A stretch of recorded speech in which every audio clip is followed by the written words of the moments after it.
Hello everyone, and a warm welcome to this session today on GMAT Score Improvement Masterclass. I'm Piyush Beriwala. I'm gonna be your main host today, and I'm so really happy to see all of you live today. I was supposed to do this session a couple of weeks back, but due to a really big medical emergency at home, I was sadly not able to take the class. But I'm really happy today that we are meeting today to discuss and help you improve your GMAT score. So without any further ado, I'm gonna go into the session. But let's keep the session as interactive as possible. And I would like all of you to kind of the target for the session is for me to get a 50 likes on this video. If I get a 50 likes on this video, we'll do another session focused on this. It should be even better than this for sure. So let's get into the session. But please make sure that you keep the session interactive. Ask as many questions as you want because I love to answer your questions. So please feel free to ask me any questions and do let me know about yourself. So let's get into the GMAT Score Improvement Masterclass today. Okay, so I told you my name is Piyush Beriwala. Just a quick introduction. I'm a strategy consultant at GMATWhiz. I have taken the GMAT myself. I've prepared for the GMAT myself, and I was one of the people who actually got stuck in GMAT for a long time. So I was not one of those people who were like brilliant from the get-go, who were able to get a very good score in the first. Like I got a very good score in the first attempt. I scored a 740 in the first attempt, but my mock scores were really, really bad. Even after preparing for 6 months, I scored a verbal 13 in my very first mock. So I was not someone who was very good in verbal initially, and I had to fight my way to kind of get to a dream score of 740 on the GMAT in my first attempt. So I have close to 10 years of experience now. I've helped multiple people ace the GMAT myself through GMATWhiz, and we have helped people get into all kind of B schools we can think of, like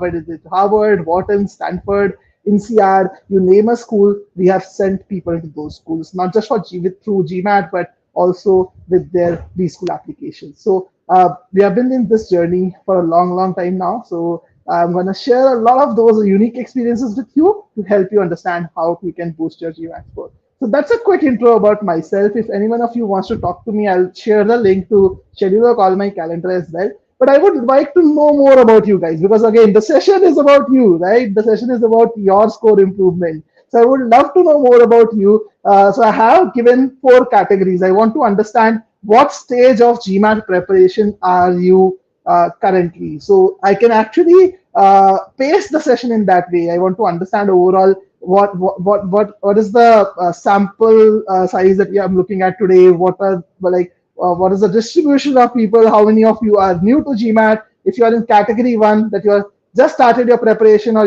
you're prepared for less than 30 days, just mention 1. That will be enough. If you are in the second category where you have done 1 to 2 months of prep, mention 2 in your message. If it is 3 to 6 months, then mention 3 and so on. So just put up your thoughts. So Nishta says, I'm someone who has been preparing for more than 6 months. Okay. So I'm understanding, Shamista, that you are having some issues with your verbal like GMAT score improvement. So don't worry, you're in the right place. We're gonna talk about what kind of leads to score plateaus and how do you overcome those score plateaus in GMAT, basically. Isaac says I'm at category 2. Doodler is also in category 2. So 1 to 2 months of preparation. And there are a lot of people in category 1, right? I see Joey, Nelson, Shireen, and Darsh in category 1. So you're yet to start. Again, for those of you who are yet to start as well, you will learn a lot about how to start your preparation also, and what are the mistakes that people make because of which they get stuck at a particular score, and how do you avoid those mistakes. And I only see one person, Gargi, who says I'm in category 3. I have 3 to 6 months of GMAT prep experience. Okay, so most of you I see in category 1, which is which is the case with like generally most of the sessions. I see a lot of people who are in the beginning phases of the preparation. But even if you're in any of these categories, you're going to learn a lot about how to improve your GMAT score and take it to the next level. Okay, so Nishta says I'm also in category 3. The Gargi is not alone. Okay, that's great to know. Okay, so let's get started. So what I usually do is I present an overview of the entire session to start with, so that you have an idea about how the session is going to be structured. And then we deep dive into each of the areas, basically, for that. So Julie had a question. She was saying, what is the average time required to ace a good GMAT score? So Joey, again, a good GMAT score is a very subjective thing. For someone, 650 is good. For someone, 670 is good. For someone, a 700 is good. So I'll say if you want to get a 700 plus on GMAT, an average time for the average student would be about 2 to 3 months, basically. Okay, now we have had students who have prepared for GMAT for just a couple of months and scored a 770 in their first attempt as well. So we have students like those also. And in case you want to watch the detailed interview of that student, I'm just sharing the link here in the chat, so you can go through it, Joey, and check it out. So this is the link. This guy's name is Mantavya. He did an amazing job and was able to crack 770 in just 2 months. Okay, so again, those cases also exist. But if you're an average student, approximately 2 to 3 months will be required for 700 plus. Okay, so if you want more tips, you can always go to Mantavya's interview and check it out. All right, so let's get going with the session. I'll help you understand how I have structured the session. So what we are going to cover, and the most important tip, like to help you improve your GMAT score, is basically to identify the right root cause. Because when I actually speak to students, and just to give you an idea, guys, I speak to at least 5 to 6 new students every single day. So you can think about, I speak to thousands of students every single year, right? So in my career, I've spoken to tens of thousands of people till now. When I speak to them, I understand from them that they don't even know what is the root cause to their actual problem. Most of them think that it is timing. They are not able to solve questions in the right amount of time. Many of them think that it is specific to specific areas, because of that they're lacking. Some people think it's just because the questions on the GMAT and on the day of the test, they are feeling more anxious. It's about anxiety. But in reality, what is the root cause? That's what people don't understand. And I'm going to spend almost half of my time today, almost half, I'm not saying exactly half, almost half of the time today on this root cause identification. Because I personally believe that if you identify the root cause correctly, it is very easy to solve the problem. The main problem is identifying the root cause. Then we are going to talk about the solution. I'm not going to just leave you with the root cause. I'm going to provide you a solution also, that how do you solve the score plateau problem that you are facing right now. And then we're going to talk about the important, very important tip, which is to review the solutions closely. Now, this is something which very few people understand and do in reality, and this is a very big game changer. Then we will dive into the importance of getting a study guide, having someone who can actually guide you in the right direction. And then we will focus on one more tip, which is focused fine tuning. Again, I know you are thinking I'm going to cover a lot, right, in the session, but I'll try to wrap this up in 60 to 70 minutes. That's my target. But yeah, please keep the interaction going on. That's what will make this entire discussion very, very healthy. And in the end, I'll also talk about anxiety management. So overall, I'm going to talk about the 6 steps which will help you improve your score. The first 3 are very closely linked to each other. So you might not see the transition slides for the first 3, but all 3 will come in the same order. So what are we waiting for? Let's get started. So what is the root cause of all the problems that people face? Why do people get stuck with their GMAT score? Now, before I come to that, I want to understand from you, those of you who have been preparing for 1 month or more. So there are people who are in category 2, 3, or 4. What are you doing today to actually improve your GMAT score? What is that you are doing today to improve your GMAT score? Anyone who is preparing for a month or more, what is that you are doing today to improve your GMAT score? I would like to hear from you. Let's see what you guys are doing today. Okay, and guys, do continue giving this video a like if you really like the content being delivered. I have a target of getting to 50 likes today, so let's see if we can achieve that. And I'll be back again, who knows, in a couple of weeks, discussing another important topic with you guys on the same channel. So yes, keep the likes going if you really like the discussion. But let me know what is that you guys are doing. Basically, I want to understand from you that what is your approach to improve your GMAT score.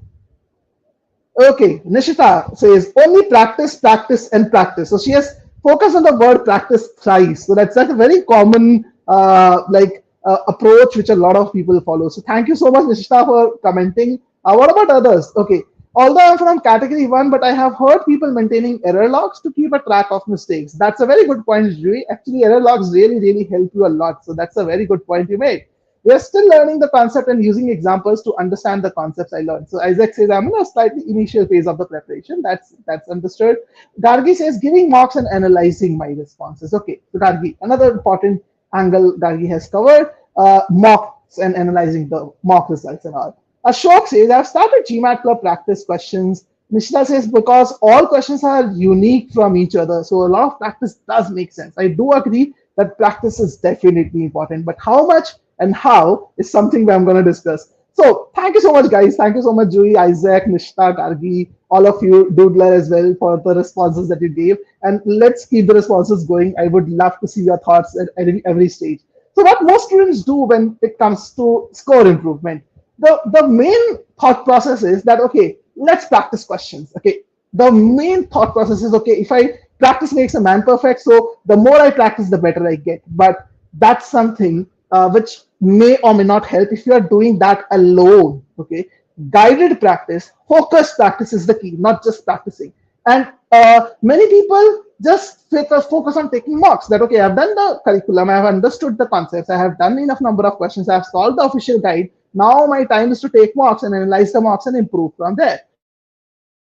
And then some set of people also work on the concept building part, that okay, let me work on the concepts in which I am weak. So they maintain a level of work on the concepts. But in many cases, I've seen people not improving even after all of this. The main problem with that is that when you are practicing questions, you are just focusing on practicing questions is definitely helpful. But if your score is still not improving, if your score is still not improving even after practicing more questions, like I spoke to a person today in the afternoon. This guy told me that I completed a certain course, I scored a verbal 28 in a mock test. Then I started doing more practice. I practiced for 2 more months on my own, and even then, after those 2 more months, I was still stuck at a verbal 28. Now, why did this happen? Like, you practiced, it's just supposed to be helpful, but it did not improve your score. Now, why does that happen? That happens if you're practicing using the wrong methods. Practicing helps when your methods of practicing or your method of solving a particular question is perfect. If your method is perfect, the more you practice, the better you get. But if your method is not perfect, if method is wrong, then the more you practice, you'll only get better at using the wrong method. And that doesn't lead to a significant improvement in your score. So before you move to practice, you also need to understand what the GMAT really tests you on. What does the GMAT really require? And I'm going to focus a little more on that particular part, because what I see is that most people don't even understand how the GMAT functions, how the GMAT algorithm works. So if you look at this ESR on your screen, this is a enhanced scorecard which is provided by GMAT. This is for one of our students who scored a 760 on the GMAT with a verbal score of 42. Okay, so this is the verbal snapshot of that particular student. Now, what it shows is the number of mistakes or the percentage of mistakes made by the student in verbal in each of the 4 quarters. So the total number of mistakes made by the student is 8, and he made 1 mistake in the first quarter. Sorry, 2 mistakes in the second quarter, 1 in the third quarter, and 4 mistakes in the last quarter. So total number of mistakes made by the student was 8. Okay. Now try to register this on your mind. Okay. 8 mistakes, he scores a verbal 42. Okay. A verbal 42 with a quant 50 can get you up to a 760 on the GMAT. Okay. Now what I'm going to show you is another snapshot, another scorecard. Okay. This guy has also made 8 mistakes. Okay, I'll just change the orientation of the screen. Now the visibility will be better. So this guy has also made 8 mistakes. The distribution of the mistakes is slightly different. Like for the first student, Shreyash, he made 1 mistake here, 2 mistake here, 1 mistake here, and 4 mistakes here. The distribution is slightly different for the second student. I wanted to look at the scorecard of this particular student and guess the verbal score of this particular student. He has made 8 mistakes. Shreyash also made 8 mistakes. Shreyash got a verbal 42. That's your benchmark. What could have been the verbal score of this student? I know I'm asking you to make a guess, but I want to hear all your thoughts. All of you presenting your thoughts. It's okay if you're wrong. It's okay, but at least take a guess so that I can understand who knows the algorithm well. How many of you do know the algorithm well? Because the reason why I'm sharing all this data in front of you is to help you understand the test, basically. Because if you don't understand the test and you're just practicing randomly, that's not going to help you improve your score. So Akila, I'm asking about just the verbal score, not the total score. Just the verbal score of the student. Okay. Ashok says 38. So Ashok is saying the verbal score should be 38. Akila says should be 35. Okay. But why so? Same number of mistakes, right? Okay. Doodler is also gunning for 35. So I have 2 people going for 35, 1 person going for 38. What about others? Okay, Isaac says should be 38. Okay, Isaac joins Ashok. So I have two groups till now. Ones who are going for 38 and the others who are going for 35. Any other thoughts, guys? Any other school of thought? Okay, now I have Mofassal saying it should be 32. All right, that's interesting. What about Gargi Nishita? What do you guys think? Okay, I have Zach and Nelson joining in with 44. Okay, you guys think it should be higher than 42. Okay, any particular reason why you guys think Zach and Nelson that it should be 44 more than 42? Any particular reason? Okay, Ashik and Shamishta has also joined in. 32 and 33. Ashok says relatively easier questions are wrong. Very good point, Ashok. So I see most of you in the thinking in the range of 35, 38 in that range. A few of you saying 44, some of you saying 32, 33. Let me show another ESR. This I'll come to as well. But let me reveal the score of the student. The student scored just a 30 on verbal. Okay, try to make sense out of it. Okay, 30 on verbal, 42 on verbal, exactly same number of mistakes. Okay, Jayakumar now says 26. So Jayakumar has like provided a very low estimate as well. So 26. Okay, possible. It is possible. I've seen people with 9 mistakes getting a 21 on GMAT in verbal. Okay, I'll come to the analysis. Don't worry. Many of you are thinking how this, how that, but I've shown another ESR. I want to make this even more interesting. So I've shown another ESR on the screen now, guys. 5 mistakes on the test. Okay, 5 mistakes on the test. Keep the benchmark. 8 mistakes. The guy gets a verbal 42. Now, what do you think? 5 mistakes. What should the score be? Okay, Mufassal says I'm more correct. I said 32. Yes, Mufassal, you are, I think, the closest to the correct score. What about other? Like, what about the second student, guys? Let's make a guess on the second student. Let's see how many of you understand this case. And all of these ESRs are genuine ESRs. Okay, I've not doctored this in Adobe or anything. I don't know Photoshop. I can't do that. I have not done that. These are actual scorecards of students who we know. Okay, Ashik says 38. But why less, Ashik? Why do you think it should be less? Shouldn't it be more than 42? Like the student has made 8 mistakes with 42. Like the student who made 8 mistakes got a 42. This person has made 5 mistakes. Should be more than 42, right? That's how things should work. Better accuracy, better score. Akila says 30 to 35. Okay. Isaac says should be close to 40. Yeah, makes sense, right? It should be close to 40. Like with 8 mistakes, 42 you're getting. But I see that many of you are seeing the other student as well. So I'm happy to see that now your estimations are getting more accurate. Some of you are benchmarking with the 30 guy also, right? 8 mistakes, 30. So probably with 5 mistakes, slightly more than 30. But how much more than 30? So again, this student just scored a 34 on verbal. Now, why I'm presenting this to you? The reason I'm presenting this to you is to bring your attention to a very common misconception. A lot of people think that accuracy is the right metric to look at GMAT. I have come across this question a lot of times from a lot of people who come to me and say, Piyush, you know what? When I'm solving official guide questions, I'm getting 80+% accuracy. My accuracy is 85%, 90%. But when I take mocks, my score is around 600. How many of you have heard these statements? If you have heard these statements, do say a yes in the chat. If you have not heard this statement, say a no. But how many of you have felt this or heard this statement from someone? This is a very, very common thing because most people keep accuracy as the key metric, basically. So you are not understanding GMAT completely if you think accuracy is the correct metric. The data is in front of you. You can see with exactly similar mistakes. Two people, 8 mistakes, the score is significantly different. And if you compare the percentiles, it's massively different. One person is just performing average. This is just an average score. And the other guy is like exceptional. Like this is above 95 percentile. This is above the bell curve, right? Like this, the amazing score. And then you look at a person who has made 5 mistakes, compare that guy with the verbal 42 guy, you'll obviously feel bad for him, right? Like 5 mistakes, verbal 34. How does all of this make sense? All of this makes sense because in GMAT, something matters more than accuracy. And that is that what matters is basically which difficulty level of the questions you're getting right. So Isha has a point. Isha says, can't say without knowing the difficulty level of the question, wrong question, right? So I would say can't say, like just change the word from wrong to right. So your GMAT score is not dependent on your accuracy, like it's not dependent on your accuracy, it is actually dependent on the difficulty level of the questions that you're getting correct. Okay, so that's something which is important. So let's make more sense out of this data. So let's talk about Shreyash's example, the verbal 42 guy.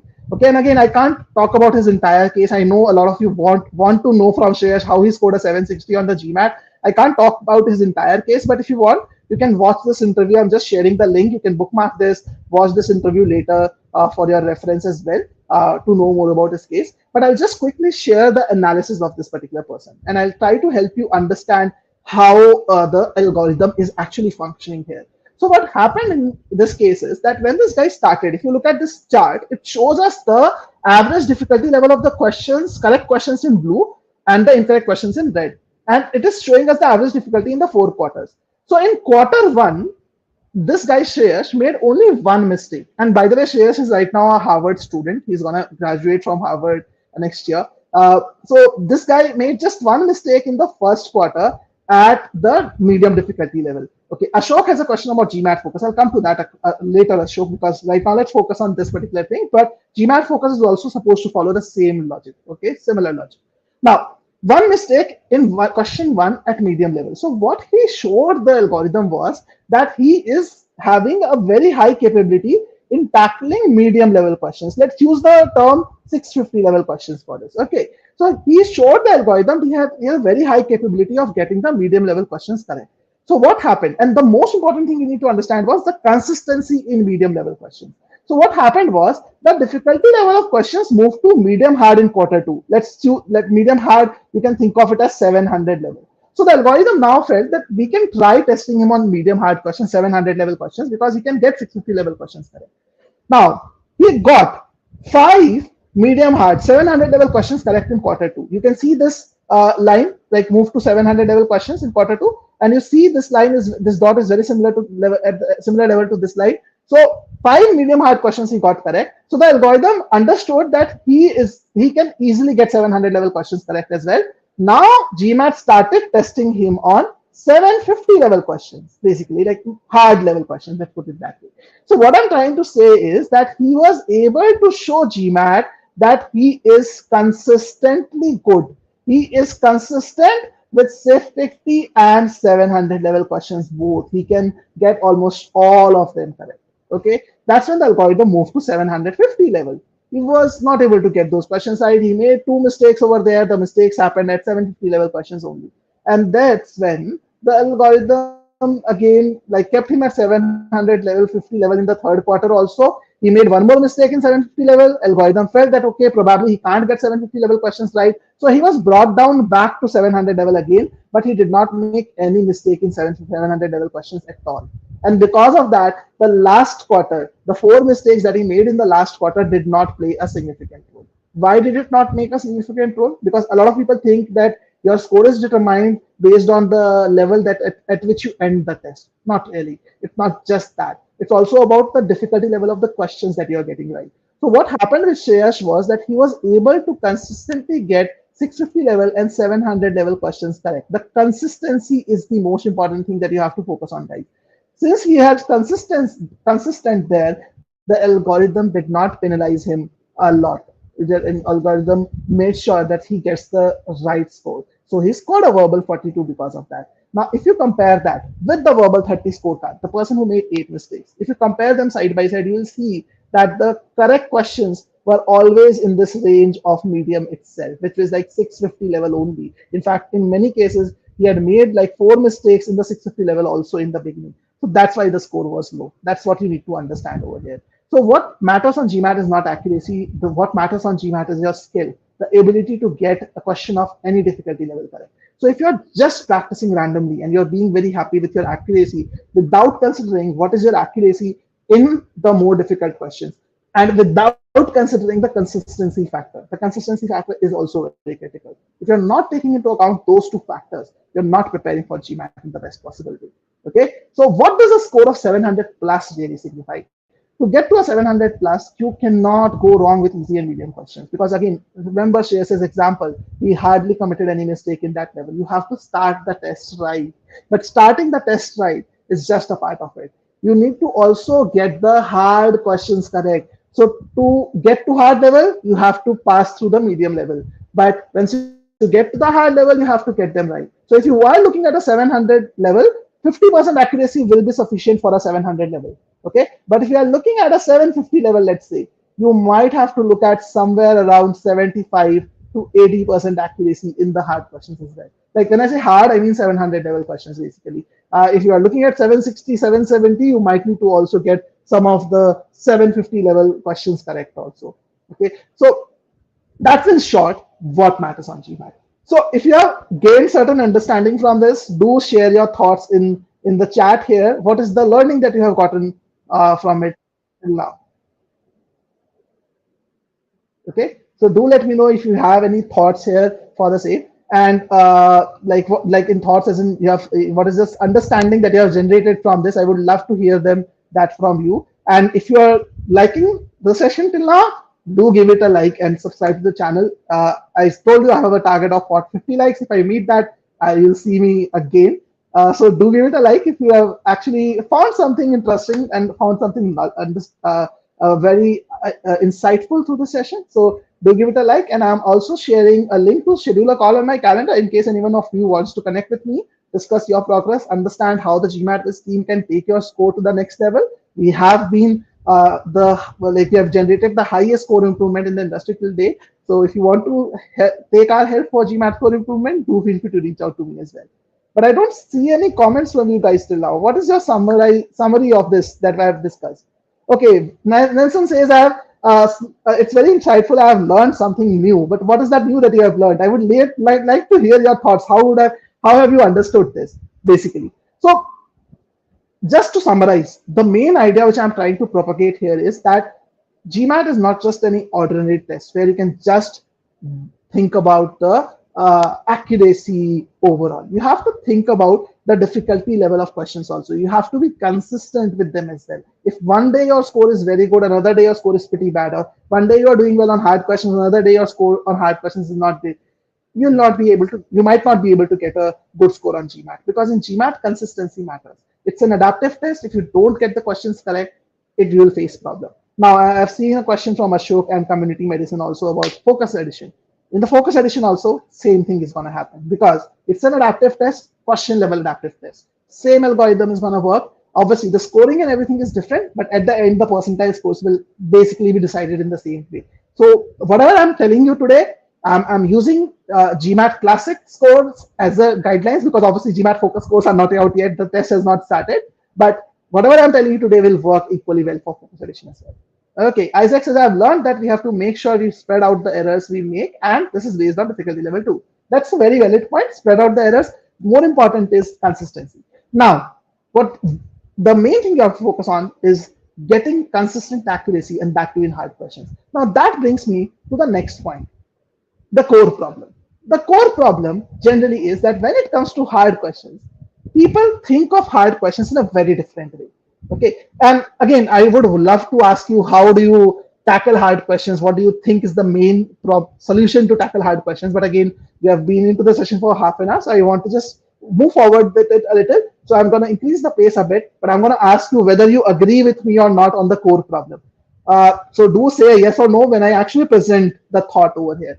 So when it comes to hard questions, this is the understanding of people. When they think, why do they get a hard question wrong? They think in, like most of the people think in one simple way. They think that they can possibly get a hard question correct if they have enough time to solve it. If you also think the same way, do say a yes in the chat. I wanted to ask you this question, but I'm not to say just some time. But if you feel the same way that you can get the hard questions right if you had enough time to solve it, it's just because of lack of time you're not able to get the hard questions right. Do let me know their thoughts in that. What does that mean for chapter wise accuracy? For example, I can do easy, medium, hard for some chapters, but only easy, medium for some. What do I do? So Isha, again, if you are only able to do easy, medium for some questions, not hard, then first you have to become consistent with easy, medium properly. Then take up hard questions one step at a time, but you have to get hard level questions correct. Like one or two hard level questions wrong doesn't create a lot of impact. So if there are one or two chapters where you're getting those questions wrong, it's still okay, but that can't be too many chapters. Then it's a problem. Okay. So Nelson says no, Amert says yes, community says yes, okay, Isaac says no, Mosfasa says yes, Insha says yes. So I do see a few no's as well. That's really great. Thank you so much for sharing your thoughts. I do see a good number of yeses also, that many people think alike. Many people think in the same fashion that if I have more time, I can get the hard questions now. Now, when you think that, when you start thinking that if you had more time, you can get the hard questions correct, what is your next thought process? The next thought process is, how do I learn to solve questions quickly? Yeah, that's our natural approach, right? We don't have more time. Ashok says it takes me 4 minutes to solve some CR questions, but I get them right 90% of the time. But you don't have 4 minutes on the GMAT. So your next thought process is, the moment you start thinking about timing, the next thought process is, how do I save time? How do I solve quickly? Now, the moment you think about how to solve quickly, the next thought process which comes to you is, I have to somehow cut corners, correct? I have to somehow cut corners. And where do we cut corners? We cut corners while we are reading the options, because many people think the answer lies in the choices, right? And this is more true of verbal, I understand, but it is also true for quant, especially in data sufficiency. People don't spend enough time on the question in many cases. They read questions faster. In verbal, this is more true, that answer lies in the choices. So let's spend time on the choices. So let's cut down time on the questions then. And that's where the problem starts. That's the root cause to the problems that actually lead you to the score plateau. And I want to show you how. You have to understand how. Let's see. Okay. Now, whenever you read a question quickly, you're able to understand at a rough level. You have a rough understanding of the test, a question of what's stated. Now, based on that rough understanding, you're able to eliminate 2 to 3 choices confidently. But the problem happens when you get stuck in the last 2 3 choices, which are the close ones. With a rough understanding, you can't answer those 2 3 choices. So what happens is, whenever you get stuck in the last 2 3 choices, what do you guys do? Everyone, almost everyone, rereads the question or the choices multiple times. Okay? And what happens after you read the options or the choices or the question multiple times, even after that, if you don't know the answer, you will mark something as time is running out. That's the process which most people follow. So what started was the thought process of solving questions quickly. That led to reading questions quickly. That could have saved you time because you did that in 20-30 seconds. And you are able to eliminate 2 or 3 choices in 20-30 seconds. So at the end of 1 minute, you feel that you have come down to last 2 choices. That's when the problem starts. When you're down to last 2 choices and you start rereading things again, you are ending up spending actually a lot of time on this part. And then that's when you start thinking that my problem is not with timing, my problem is also getting down to the last 2 choices. But what is the main problem in the entire picture? If you focus on the entire picture, and you will understand that why you took extra time is because you read the question stem too quickly. That's the main problem. And this happens either because of the wrong approach, if you don't know how to approach the question side, if you don't know how to solve questions methodically, it can happen because of that. In my case, this was the main reason. I remember in verbal, no one taught me the right approach. Like, my approach in verbal was just to read and eliminate choices. That's all I knew. In SC, I knew to look at the options, identify the differences in the choices, used by grammar understanding, and solve it. And in RC, CR was just reading, answering, reading, eliminating, reading, eliminating. There was no method to the madness. There was no approach. In fact, I didn't even know there exists an approach. I didn't even know that. I just knew you have to read more. If you're not able to understand, read more, and that will help. But how to read is something no one taught me. So my approach was wrong. And that's why I was stuck at a verbal 13 even after 6 months. And after that, when I changed my approach, within about 2 to 3 months of effective preparation, I was able to improve my verbal score from a 13 to a 41. Imagine that. Okay. So wrong approach is one reason. Second reason is when you're too worried about timing. You think, okay, I have to get the hard question side. I need to save time. And that's when you over compromise on basically the question stem. So both these are problems. So what is the solution? I'll talk about that as well, but let me take up Nishta's question. She says, when I started doing verbal, in the initial stage, I used to take 30 minutes, then it came down to 15 minutes, then to 6 minutes, and now 3 minutes. Okay, I'm not sure if you're talking about one question time per question, but it seems like that. So it's Good that your time is coming down, but again, it should not have even taken 30 minutes to start with. I'm not sure why that happened, but do let me know your thoughts, or you can discuss that personally with me on a call if you want to. I'm more than happy to discuss. I'll share the link to schedule a call on my calendar again, Nishita. But 30 minutes per question time is too high. So if that is the thing, then we'll have to understand why that happened. But if it has come down to 3 minutes, still good. Okay, so this is the main problem that people face. They don't have a proper approach. So when it comes to solving questions, you have to ensure that you invest your time in learning the right methods. That's the key to score a 750 on the GMAT. That's the most important thing, guys. There is no shortcut to this. Let me tell you, there is no shortcut whatever to this if you're thinking. Okay, 750 level questions, if you want to get to that level, you have to get the hard questions correct. I've shown you enhanced scorecards. I've shown you people making just 5 mistakes, not able to crack 750. I've shown you people making 8 mistakes, able to get a 760 because they got the hard questions right.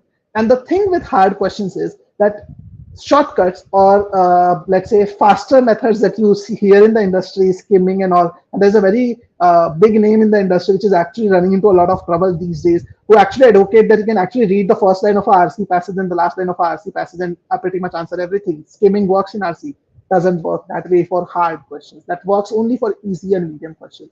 So you have to invest your time in learning the right methods. Okay, there's no shortcut on GMAT. And what are the right methods that I'm talking about? In sentence correction, you have to focus on the meaning-based approach. In critical reasoning, you have to learn pre-thinking. And a lot of people don't even understand what this pre-thinking actually is. Most people actually think pre-thinking is about pre-thinking the answer. It's not about pre-thinking the answer. It's about pre-thinking the argument structure before you go to the choices, understanding the line of reasoning, understanding the conclusion, understanding what is the scope of the argument. And again, we are planning to do a session on 25th on critical reasoning, which will be taken up by Sunita Singhvi, who's a lead verbal expert at GMATWhiz, who's an amazing teacher, has helped a lot of people improve their verbal score. So do stay tuned. It's going to come on the 25th, most likely of this month. We will have a session on critical reasoning, thinking around that. So CR, pre-thinking is important, not just random pre-thinking, proper structured pre-thinking. RC, you have to involve yourself in the passage, understand the passage as well. In data sufficiency, you have to draw inferences from the question set. That's a very big mistake a lot of people do. And in problem solving, you have to follow a 3-step process, understand what is to be found out, what is given to you, and create a link between the two. There's a proper approach required for acing all the areas. If you have not learned these approaches, these methods, you're not going to improve your score. Okay, so just take a note, and if you have any questions till now, anyone has any questions, please feel free to ask me. Now, I'm pretty sure at this point of time, many of you might be thinking, but Piyush, I'm actually following these methods, the methods that you're mentioning, right? I'm using meaning-based approach, I'm using pre-thinking, but I'm still struggling. Why am I still struggling? If these methods work, then why am I still struggling? This is a very common question I hear from people. People tell me all day long that, okay, you know what, I use meaning-based approach. I think about the meaning of a sentence, and still I am not improving my score. Now, what you need to understand is, to follow the approach, you need to understand the approach also. In many cases, people don't understand the approach correctly, or they do not follow the approach correctly. Many people are not even able to relate to the approach completely. So what I'm going to do now is, I'm going to show you, just through an example, what is the right meaning-based approach. So I'm going to just talk about sentence correction a little today. So what I've planned is, I'll give you official questions to solve. This is the official question which I want you to solve. I'll show it again. Don't worry. I'll go on full screen mode and show it to you. But I will give you an official question to solve, give you 2 to 3 minutes to solve it.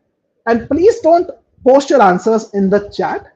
Only post the answers when I ask you to post the answers. Okay, so please stay quiet if you have solved it. Just note down the answer in your notebook. When I ask you to post the answers, then post it. But please understand, my rationale for you solving this question is not to teach you how to solve that question or teach you sentence correction. The rationale is to help you understand what the right approach really means. For those of you who really think that you follow the meaning-based approach, if you're really following it, I'll be very happy. I'll be glad. But for those of you who are not following it completely, it will be an eye-opener and open your mind towards it. Okay, so without any further ado, let's do this official question. Okay, guys, so I'm gonna just do the just remove the logo for GMAT Club once and go full screen so that you can see the question properly. And as I said, guys, don't post the answers right now. Take your time, solve this question, and when I ask you to post the answer, then only post the answer. So your time starts now. I'm gonna be on mute for approximately 2.5 minutes. And those who are watching this recorded, you can pause this video, solve it, and or if you have solved this, then you can move forward to 2.5 minutes. All the best, guys.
All right, guys. So almost 2 minutes 45 seconds have passed. So if you have answered this question, please share your answers in the chat now. You can start sharing it. I'll give another 10 15 seconds maybe to for you to post your answers, and then we are gonna solve this question together. Okay. And again, guys, what I'm gonna do now is I'm gonna show you how I would solve this question, how I would use the meaning-based approach in general time to solve this question, and to help you figure out what should the right approach be and how you can do that yourself. Okay, so you can actually do a very good comparison then between how you solve it. So I want you to look at your method, look at my method rather very closely, and compare it with your method. And later on, when we are done solving it, I want you to share your thoughts is in terms of what is that you saw in terms of the difference in solving this question. Okay, so I have three people going for E till now. Community, Sharmishta, Miguel. Akira goes for option B. Shireen goes with option D. Okay, what about others? Nelson also going with option E. Okay, so E seems to be the most popular choice till now. Let's solve this question together. Please keep sharing your answers. That will really help in me understanding how many, which people got to which question options. In the meantime, I'll start solving this question. So when we talk about the meaning-based approach, the main thing that matters while solving questions using the meaning-based approach is understanding the question stem, understanding the meaning of the original sentence. And for that, you have to break down sentences into small parts. You have to understand each and every part of the sentence. Okay, so Mishra says my SC is in 80% range, but I'm troubled in CR, how to improve. So CR, I'm not going to cover that today, and I was not supposed to cover SC either, but I just wanted to take up one area to help you understand whether you're using the right approach. For CR Sharmishta, you can go to the GMATWhiz channel. We have a lot of videos that we have covered on critical reasoning. You can check it out. We have a free trial of our product as well, where you can actually learn some get some free content to kind of learn some methods for critical reasoning. But if your approach in critical reasoning is wrong, then working on the approach part is important for you to improve your score, basically. Okay. So I'm just want to share the link to try our free trial, Nisha. You can try doing that. So Nishta, sorry, you can try doing that. This is a link which you can use to create a free account on our website, and that should help you learn certain things. Or you can wait for another couple of weeks. This live session is going to come on critical reasoning, or you can go to GMATWhiz YouTube channel and find some of the videos there. Okay. So if possible, I will also try to give some YouTube links in the session, if possible, for CR. But yeah, let's focus on this question. So the idea is to read the question properly, break it down as we read it. So I see a lot of people going with choice C as well. Now E is also more popular. Federico says I was stuck between A and C. I decided to go with C due to the modifier issue in A. Okay, Federico, that's the great. Thank you so much for explaining that. Now let's focus on the sentence and let's see what is the right answer. Okay, so let's read the sentence. A substance. Okay, the moment I read a substance, I try and assimilate that. Okay, the sentence is talking about something, a substance. What about the substance? I don't know. And I continuously ask these type of questions to myself, not just in sentence correction, but in every other area also. But let's see. A substance. Let's see what comes next. Derived from the Madagascar periwinkle. Okay, so this substance is something which is derived from Madagascar periwinkle. Let's call it MP. What is Madagascar periwinkle? I don't know. Something in Madagascar. I don't know what, but it's something. It's something there. Substance is derived from it. Okay. Now, whenever we always recommend at GMATWhiz that we should pause at verb-like words. Okay, so words which look like verbs. So, for example, derived is a verb-like word. You need to understand whether it is acting as a modifier or is it acting as a verb. Basically, that is something which is very important. So, I'll ask this question: is derived a verb or a modifier? It is actually a modifier. It is not a verb because it is not preceded by is. If I say a substance is derived from the Madagascar periwinkle, then it will act as a verb.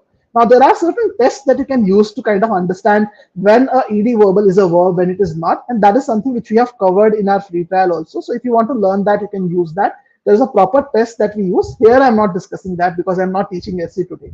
Okay, but the idea is that this is a modifier. So I don't have a verb for a substance. Now, I understand that the substance is something which is derived from the Madagascar periwinkle. Let's read further.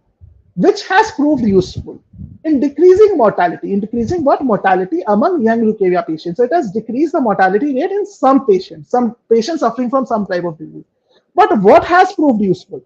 If I ask myself, what is that which referring to? Has the substance proved useful or has Madagascar periwinkle proved useful? Now, when I say structurally, which is placed next to MP, so it can modify MP. It seems like it is talking about the Madagascar periwinkle. But if I go by logic, a substance derived from Madagascar periwinkle, if I'm talking about something derived from Madagascar periwinkle, probably that is something which has proved useful. But the sentence is not telling me about that. It is not telling me what is which referring to. Is it referring to the substance? Is it referring to the periwinkle? I don't know that. So that part is ambiguous. This is a error which is there in the sentence. So I have found my first error. Okay, let's read further. So in the right answer, I don't want this error. I don't want this ambiguity. The structure should be clearly telling me what is that which referring to. Should be referring to the substance. Let's read further. Is cultivated in China. Okay, so I now see the verb is cultivated in China. Most likely this is related to a substance. So this tells us that the substance is cultivated in China. Now, when I see a substance and cultivated being used, I feel a little weird. Like, how can a substance be cultivated? We use the word cultivated with plants or something, right? But can a substance be actually cultivated? I'm not sure. I don't think so. It should be that way. And we are saying the substance is derived from the Madagascar periwinkle. So probably saying that a substance is cultivated is still wrong, right? If you are deriving it from Madagascar periwinkle, how can we cultivate it? If the cultivation was possible, probably we wouldn't have derived it from Madagascar periwinkle either way. So I feel there is a problem with this is cultivated in China. Should not be talking about a substance. But do we have another plant or anything which we can talk about here, which is cultivated? I don't know. Let's read further. It's cultivated in China as part of a program. As part of a program. What is this program about? The program is for integrating traditional herbal medicine into a contemporary style of healthcare. Okay, So integrating traditional herbal medicine into contemporary healthcare. Now, what is herbal medicine? Herbal medicine is something which is derived from a herb, right? So this could be the medicine. I'm talking about this substance being useful in decreasing mortality in patients. This substance is the medicine, and this is derived from what? This. So this should be the herb that we are talking about. So if this is the herb that we are talking about, then doesn't it make sense to say that it should actually be the Madagascar periwinkle, which is actually cultivated in China? It is not the substance which is cultivated in China. Correct? This is how I would read the sentence. So I have my two errors. I don't want which to be ambiguous. I want which to be clearly modifying the right entity. And I know that is cultivated should refer to Madagascar periwinkle. It should not refer to the substance. Okay. Now let's look at the answers basically.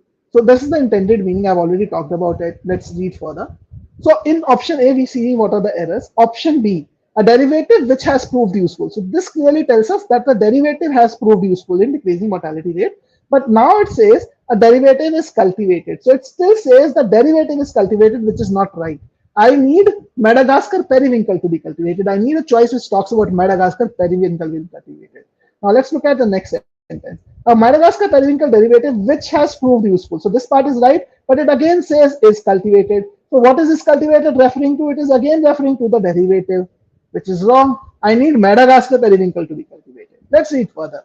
The Madagascar periwinkle has a derivative which has proved useful. So this is again talking about the right thing. B is not picked by anyone, by the way, but still let's look at it. Has a derivative which has proved useful in decreasing mortality. That is cultivated in China. Now I'm not sure what is this that referring to. It still seems to refer to the derivative, and I don't see which and that to be connected very well. So this is also incorrect. Leaving with choice E, which should ideally be the correct answer, but I would still read it to see whether it is the correct answer or not. The Madagascar periwinkle, a derivative of which has proved useful. So it clearly tells us that the derivative has proved useful, or the substance which was derived has proved useful, and this Madagascar periwinkle is cultivated in China. So this choice takes care of the intended meaning as well. So this is indeed the correct answer. So many of you got this answer right, and really congratulations to those who have gotten this right. But what I want you to tell me now is the difference in the approach that I followed and that you follow for solving sentence correction question. I want you to tell me that in the chat here because this is important, guys. Unless you tell me what is the difference that you saw in the approach that I follow and the approach that you follow, the entire time I spent on this, close to about 10 minutes we have done given to this, will be gone waste. Because the idea is for you to understand what is the right method to solve questions really mean. Are you actually using the right methods? Just thinking about the meaning is not sufficient. You have to break sentences down. You have to understand each part and see how easy it becomes when it comes to answer choice elimination. I hardly had to spend any time on answer choice elimination. I usually in GMAT, if I look at my own ESR, I scored a 93 percentile in sentence correction. Okay, and I ended up doing sentence correction questions in about 1 minute 15 seconds on an average. And out of this 1 minute 15 seconds, I used to spend about 50 to 60 seconds alone on reading the original sentence. Answer choice elimination hardly takes me any time because I focus on the meaning. I get the errors on the sentence, and that's when it is easy. I just have to pick the answer from the options, just like I do it in quant. Okay, Isha says this answer choice is one of those classics. Sounds horrible to say aloud, but it is technically correct. Yes, so you should never go by your ear, Isha. It should always be logically sound as well, not just sounding right to your ear. So stop saying that okay, this sounds right, this doesn't sound right. That should not be the case. If it doesn't sound right, then why does it not sound right? It's important. Derivative can't be cultivated. Okay, community. What else did you learn? That's more important. It's not just about this particular question. Rutuja, this is a 700 level question, by the way. Okay, so this is a 700 level question, hard level question, and I wanted you to understand you can't solve a hard question by just going through the options. If you just go through options, try to identify the splits in the options, use that approach, it won't work on hard questions. It will not work ever. You'll have to focus on the right approach. Amart says, missed in understanding the meaning of the sentence as a whole. Very valid point. What about others? What is the learning that you got? Like I just see 4 comments, and out of those 4, also just one is actually a question. 3 are actually comments. What did the other people learn? What is the difference that you guys saw in your approach vis-a-vis the approach that I showed you? And just to show you guys, This is the difficult question. Most people end up getting stuck with option C and A. These are the most common choices outside of obviously my bad, sorry guys. Outside of option, obviously the correct answer. So a lot of people get this wrong. And this data which I'm showing you is from GMAT Club, by the way, basically. Okay, for this particular question. Could you please minimize the question so we can see you? Yes, Isha, I'll be doing that right now. But I wanted your focus on this question right now, basically. So don't worry, I'm still here. I'm gonna show myself. I used a similar approach. Really happy to know that, Karki. That's really, really great to know. And I want you to do that. So the right approach to solve questions is to understand the questions properly. It's very important that you break down the sentence. And Rutuja, again, you said that I missed the miscalculated error. So you can miss one thing or the other in different questions. But what you need to understand is why did you miss it? The moment you start thinking about why did you miss it, your score will start improving. The bigger problem is when we actually look at solutions, we actually focus more on the what part, what went wrong, and that's where the problem starts. And I'll just cover that at the next slide. So let me actually do a small thing. Just give me a second, guys. Just a second. I'm just gonna move the slide a bit. All right. Wait. So now I'll just bring back the slide again. Just wanted to make a small change in the slide. Okay, here we go. Should be visible now. All right. So Satvika says breaking down the question stem before jumping to option choices. Very well said, Satvika. And I wanted all of you to understand this particular part. Now, when it comes to solutions, see, methodology is very critical on GMAT. I told you all of that. I showed you a lot of examples. Hard questions you can't get right without the right method. But how do you develop that methodology? So one part of it is to know the methodology. Then and that is the easier part. Like you will have sessions, you will find a lot of people talking about it, and you'll learn the method probably. But the more problematic thing is to follow the method consistently. And in order to follow the method consistently, the most important thing you need to do is you need to review the solutions in the right way. Most people don't do that. How do most people review the solutions? They would directly jump to option choices. And one reason why this happens probably is also because in official guide we'll just see option analysis, right? And in many cases in multiple forums also people just focus on option analysis. So what many people do when they look at solutions is they will directly jump to choices. That okay, what's wrong with choice A? What's wrong with choice B? What's wrong with choice C? Let's look at that. And when they do that, they memorize the error that okay, this time I did not focus on the verb, like I did not focus on is cultivated. This time I did not focus on the verb tense. I have to be more careful with simple past and present past perfect tense. I have to be more careful with that error. So we try to remember the errors that we should not be making, and because of which our score improves for a small time because we don't make these errors, right, for 2-3 weeks because we have just analyzed the solution. We have understood that we have to stop making these errors. So for 2-3 weeks, your errors won't repeat. But after that, the same errors start repeating. How many of you face this problem? That for some time, your errors don't repeat, but after that, you start repeating the same errors. Just say a yes or no in the chat. It's a very important question. I want to hear from you guys. If I'm making sense, if I'm able to present something which really happens, or I'm just blabbering, I'm just giving you some random gyan which is not even true. Okay, so Isha says yes, at least there's someone who says that, yeah, this is happening with me. Now, all this what I'm saying is from my own perspective. As a student, I have faced these things myself, and I see a lot of people coming to me and telling these things. Gargi also says, yes, this happens to me as well. We need to understand why this happens to you. Why does this happen? Why do you end up making the same errors? The reason I'm going to tell you today, the main reason why this happens is because what you're doing technically is you're trying to memorize or remember things that you should not do. Correct? You're trying to remember, I should not do this, I should not do that, X, Y, Z, whatever. And on GMAT, you cannot focus on 200 things that you should not do. Your error log might say, okay, you are making this 10 errors or 20 errors or 50 errors or 200 errors. You cannot remember 200 things that you should not do. You can only focus on one thing that you should do. That's important. And that one thing that you should do is reading the question completely, reading the question properly, the meaning-based approach.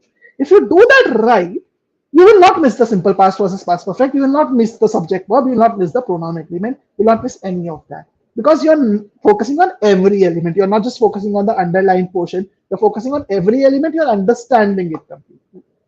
Is that time taking? Initially, yes. But once you use that approach, your time will also reduce. So that's the best way to go about timing also.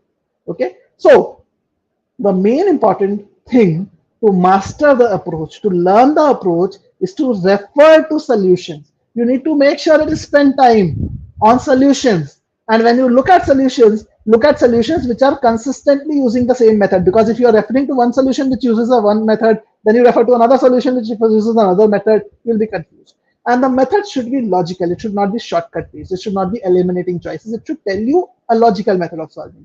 This is very, very important, the most important thing, in fact. Then verify each question, irrespective of whether you get it right or wrong. Now, this might sound very rudimentary or something, but this is the key to improving your score on GMAT. If you really want to improve your score, you have to review the solutions. Well, you have to improve your approach.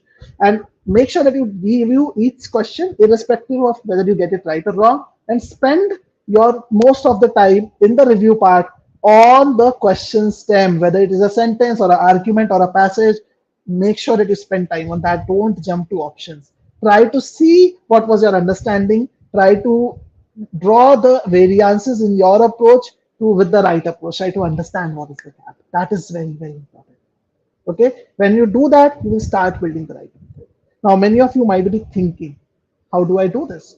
How do I get to those logical methods? Again, GMATWhiz is there to help. In every single GMATWhiz question, you will find that the solutions are very detailed. For example, I'm just showing you an example over here. The same question that we did, you'll find GMATWhiz solutions presenting your line of reasoning for each part of the sentence. Each part of the sentence is presented in a detailed fashion. So you can go through this line of reasoning and you can understand that, okay, when I was reading the sentence, did I understand it in this fashion? Did I understand this part in this fashion or not? And that's where you will be able to relate that, okay, I did not break down the sentence enough. I did not focus on this part enough. And all this will help you in actually understanding where are you going wrong, right? Now, obviously, if you're not able to use the meaning-based approach initially, it's okay. But if you review the solutions properly, you will understand what the meaning-based approach really means. Or for that matter, pre-thinking in CR. So you will be able to understand those things better. Understood? So this is very, very critical, the most important thing.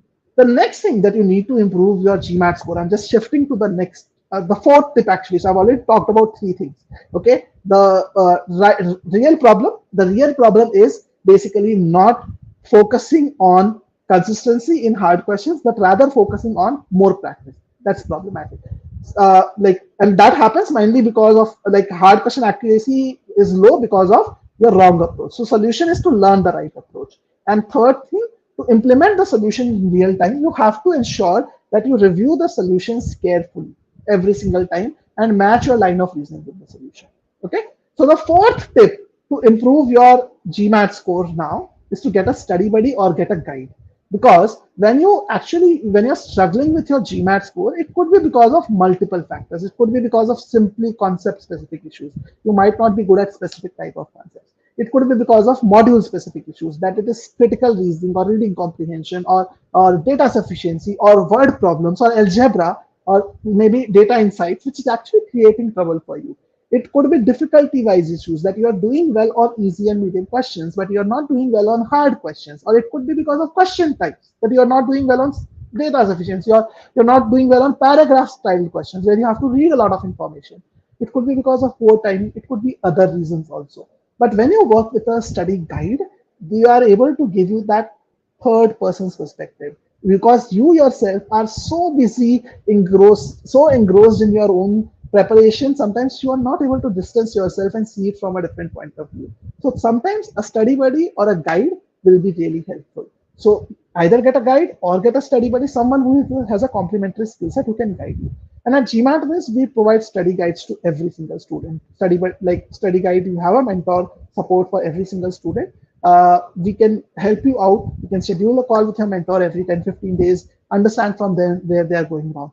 And just to tell you about this, I'm going to talk about a little about Balaji. This guy, his story is very, very interesting. I did an interview with him a little while back on GMAT Club. I think what one almost a month back that we did his interview. So his story was very unique, and the reason I'm taking this example is for you to understand what can be actually done with the right guidance, what can be actually done with the right thought process and aligning your thoughts, like aligning your studies in the right way. So Balaji prepared for GMAT for 6 months on using a popular online course, and in March he took his first attempt on GMAT where he scored a 710. Okay, and this was like after 6 months of preparation. Okay, and then he scored a verbal 36 with 710. He did not get his target score. Next month, he tries the GMAT again, prepares for one more month, tries the GMAT again, gets a 700 this time, verbal score of 34. Okay. Next month, in May, again tries the GMAT, gets the same score of 700 on GMAT with a verbal 35. So, what I'm trying to show you is that after 6 months, he achieved a verbal 36. He got stuck at the same score for 3 entire months. Kept on preparing, scores were not changing. Had a score plateau. He was not able to understand what was the core reason why he was struggling. Then he came to us at GMATWhiz. He took our private tutoring service for verbal. We were able to help him improve his score in the very next attempt, in just the very next attempt, in his fourth attempt overall, in a couple of months. And his score in verbal didn't improve by 1 point or 2 point. He was able to increase his score to a 44, a massive verbal 44. And by the way, this guy is a non-native speaker. Studies his entire life in India. A non-native speaker scored a 760. The same person who was stuck with 700, 710 for 3 entire months, and before that he had prepared for 6 months. So that was the impact of right guidance. He worked with Sunita ma'am. You can check out his interview in depth if you want to take more clues from his case study. You can check it out his interview. I've shared the link in the chat. You can obviously do that. Check out his interview later on. But the main thing which I'm trying to talk about over here is that he focused on identification of his weak areas, and the study buddy was able to help him. A study guide, Sunita ma'am in this case, was able to help him, because what was happening with him was, it was not that he didn't knew what the meaning based approach is. It was not that he didn't know pre-thinking. He knew those things, but the problem was there was no consistency in the approach that he was using. Right? In one question he will do this, in another question he will do that. He'll look at a sentence correction question. He will see if it is a very long sentence, he might think of the meaning. If it is a very short question, he'll do the splits. So there was no consistency in the approach. And there were other things also which were a bit of a problem in CR. Basically, there were more problems in his case. So obviously, there were areas which he was not aware of. He did not know how to tackle. But a study guide like Sunita ma'am in this case, with him, he took the tutoring sessions, really helped him trace the way out. So if you're thinking that you're stuck in a score range, stuck in a score plateau, do reach out to us. We can definitely help you. You can schedule a call on my calendar using this link, basically, and we will definitely help you out. And we have helped out many, many people to improve their scores in 20, 30 days also. Okay. So make sure that you get a right study guide, a right study guide. The next step for you to improve your GMAT score is focused fine tuning. So even if you are practicing, I asked this question, a lot of people said that I practice, practice, practice. Do the practice in the right way. Some of you were saying error logs help. That's very important. Contain an error log. So the idea is that when you're doing practicing, you focus on your weak areas, not just doing everything. So when you're working on fine tuning, identify your weak areas and categorize them into right buckets. So there could be areas in which you are weak because of your conceptual understanding. And then there could be areas in which you are weak because of your application. Application means methods, basically. So I to identify why are you weak in a particular area. So if your score, one way to look at it is that you can benchmark basically with respect to scores. So if your score is less than 60% in a topic, it's possible that you have conceptual gaps in that topic, and that's why your score is low. On the other hand, if your score is between 60 to 85%, most likely you don't have concept gap, you have application gap. So the areas in which your score is less than 60%, for those areas, you need to first work on learning the concepts and the formulas properly. Okay, you need to learn the concepts thoroughly, understand them well, revise them well. Because if you have concept gaps and you continue practicing, it's not going to help you improve your score. So learn the formulas again, revise the formulas again, then learn how to solve questions, and you can then do 15, 20 questions. Like you will need to do more questions here to improve your understanding. On the other hand, in areas in which you have application gap, there is no point in doing concepts again. Like you'll be wasting your time there. So identify the right method. Learn how to solve questions in a methodical fashion. And after doing that, practice 10 to 15 questions. And when you are doing this practice, you do this practice in a like systematic fashion. Like instead of doing all questions at once, do one question at a time, and then ensure that you check the solution properly, and then only move forward to the next question. Okay, so do one question at a time, check the solution, check whether you stuck to the right method or not. If you did not stick to the right method, then take up like the differences in your approach, then take up the next question. So at least do 10 15 questions, one question at a time, and improve your approach overall. Okay, that's something which is very, very critical for you. Now, also, one more issue in your fine tuning could be a timing issue. So I talked about two issues, concept and application, but it could also be a timing issue. Now, identify the core timing issue. Is it because of a concept? Is that like in specific type of questions? Let's say in critical reasoning in boldface questions, you are taking extra time, or it is permutation combination questions in word problems that you are taking extra time. So if it is concept specific timing, working on concepts will help. Or is it application related timing issue? Like if it is application related timing issue, it will happen with the entire module. Like for example, in CR, in general, you will end up taking extra time. Like in most of the topics in CR, you will end up taking extra time. If that is the case, you need to change your approach for critical reasoning right away. The approach that you're following is not working out for you. Okay, that is very, very important. So what I'm talking about is do focused fine tuning. And when you're doing focused fine tuning, devote 70% of your time on your weak areas solely. So if you're doing, let's say, 10 hours of preparation, don't just take sectional tests for content verbal in those 10 hours. That's a very wrong thing to do. Out of this 10 hours, 7 hours of effort, you should focus solely on your weak areas. Let's say you've identified boldface is a problem, PNC is a problem, and let's say comparison is a problem. In these three are your weak areas. Spend 7 hours on those out of the 10 hours. The rest of the time, the 3 hours which are left with you, that you focus on general practice. Okay, and also solve advanced official guide questions or 700 level questions as required. Obviously, if you are very weak in a particular topic, in that case, if you just jump to 700 level questions right away, it won't make sense. You have to first work on easy and medium questions, as I was telling at the beginning of the session also. And if you are comfortable with easy and medium questions, then obviously you can jump to the 700 level questions and you can start doing the advanced official guide.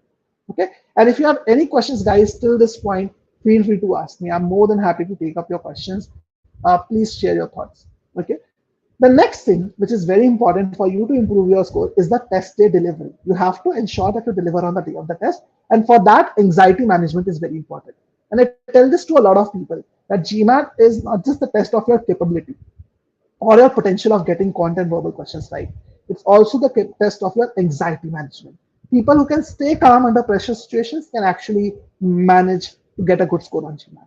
Now, how do you improve your anxiety? Like, take care of your anxiety rather, not improve your anxiety. So, one thing is the don'ts. Certain things you should not do. Don't take too many mocks. I've seen people taking up 15, 20, 30, in fact, 50 mocks on for GMAT. Don't do that. GMAT is an adaptive test. Just taking more marks is not going to help you. You need to work on your weak areas first. Even if you have 2 or 3 weak areas, or like in a particular module, let's say in sentence correction, you have 2 3 weak areas, you will end up scoring low. So instead of using the marks to identify your weaknesses, use practice tests, small tests, work on them first. Don't take too many marks, basically. Okay? Then don't keep a target number of questions for a day. Another big mistake which a lot of people do is that they target that, okay, every day I need to do 30 questions. Now, if you want to keep a target, take it as small target. Take it as a small target, or spend more time on solution review part. If you keep a target only of number of questions, your focus will be only on solving more questions. And on days when you're not having enough focus or attention, you will still go ahead with solving more questions, get a poor score. Your anxiety will only increase because of that. And don't increase your study time. That's another mistake which people do. When they think that, okay, they are coming close to the test day, they start putting in more effort. In many cases, that becomes counterproductive. So don't increase your study time till a point that you're not even able to sleep properly. Don't make that. Make sure to give yourself enough rest before the test, and that's very, very critical. I always recommend in the last 2 days before the test, you should ideally not study at all. Okay. The do's: meditate daily. At least if your test is in the next 10 days, you need to do that. Ideally, you should start meditating earlier. At least in that case, if you have in general cases, if you have anxiety issues, in your previous tests also, then this meditation should happen much more earlier. Meditate daily, that's very important. Take mock tests around the test slot. So if you, let's say, have a test slot in the afternoon, then you take the mocks only around the afternoon time only. Okay, just make sure that you're comfortable during that time. You have the maximum level of attention at that particular time. And also start working your applications, start working on your essays. Because when you start working on your essays, you know that you are moving forward. Otherwise, sometimes you feel stuck with GMAT. The GMAT itself is not happening. When will I get time for my application? So if you start working on your applications, you will feel much more confident. You will feel much more involved. You will feel motivated to get GMAT out of the way as well. So start working on your application alongside. Don't delay it unnecessarily. So that's how you can manage your anxiety, and that's all that I wanted to talk about in this session. I've tried to bring up very important points, around 6 different tips that I've talked about. Those of you who joined the session late, do watch the recording. You will be able to understand a lot about GMAT. So if you have any questions now, I'm opening the session for open-ended Q&A now. If you have any questions whatsoever, feel free to ask me right now. I've also shared my contact number, which is my WhatsApp number over here. So if you want to connect with me on WhatsApp, you can drop me a text. But the better way would be to schedule a call on my calendar if you want to connect with me. I'm sharing the link for the same over here, and you can also reach out to me on my email. And if you really like the session, do give it a like, do give it a thumbs up. As I said, I have a target of 50 likes. Let's see if we can get to 50 likes to this session. And if you do, you'll see me very, very soon again. I'm doing this session for after almost a month and a half. So I'll be coming back again. And next time, probably a lot of people are asking about GMAT focus. GMAT focus. I'm planning to do another session on GMAT focus study strategy as well. So let's get more likes on this, and I'll be back with GMAT focus study strategy session as well. Okay, Mufassil has a question. He says, I feel nervous with large verbal questions. Again, Mufassil, understand it this way. If it is a large verbal question, you are not the only one getting it. There are other people also who are getting it. And GMAT has experimental questions also. So they have tested the difficulty level of the question after doing a lot of experiments. So when you are actually getting a large question, just don't panic because of that. It could be an easy question also. And if it is not an easy question, it's a hard question, you should actually feel more happy. I feel happy when I get a hard question. Can anyone tell why? Why I feel happy when I get a hard question? Any idea, Mufassir? Why should I be happy if I get a hard question? Any ideas, any thoughts? Anyone else has any questions? Please feel free to share it over here. Happy to take your questions up, guys. But any idea why you should feel happy when you get hard questions?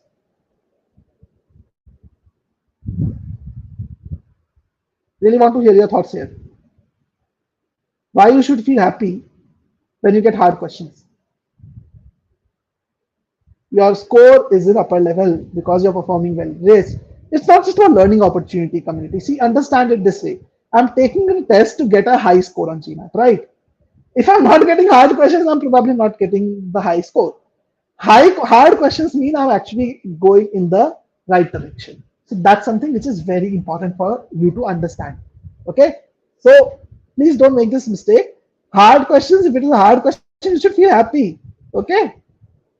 Douglas says, should I opt for focus edition? See, there is a reason why, like at GMATWhiz, we are recommending that you should not go for the GMAT focus edition if you are looking at this year intake, and there's a proper rationale for that. So I'm just going to share a webinar that I have conducted on the same, and that way you will be able to basically get a better understanding of it. So I've covered a lot of comparison. I've done a very good comparison in this video between the GMAT current and GMAT focus. So you can go through this video.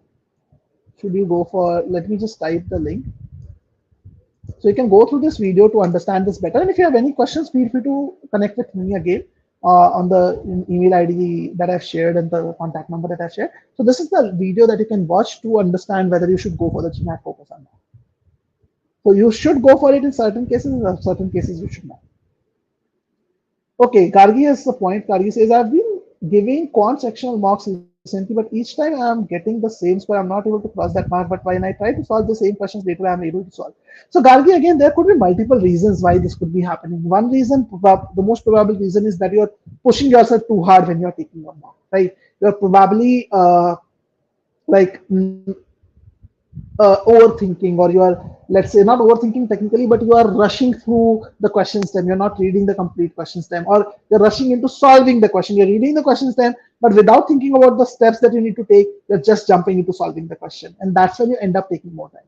So that could be one reason. Second reason could be that you're probably not practicing under the time environment. Your methods are not sufficient to get you to solve those questions in that time situation. So you might have to look at improving your method. So it's most likely one of these two things which I can think of, Gary. So work on this, and that should really help you. Okay.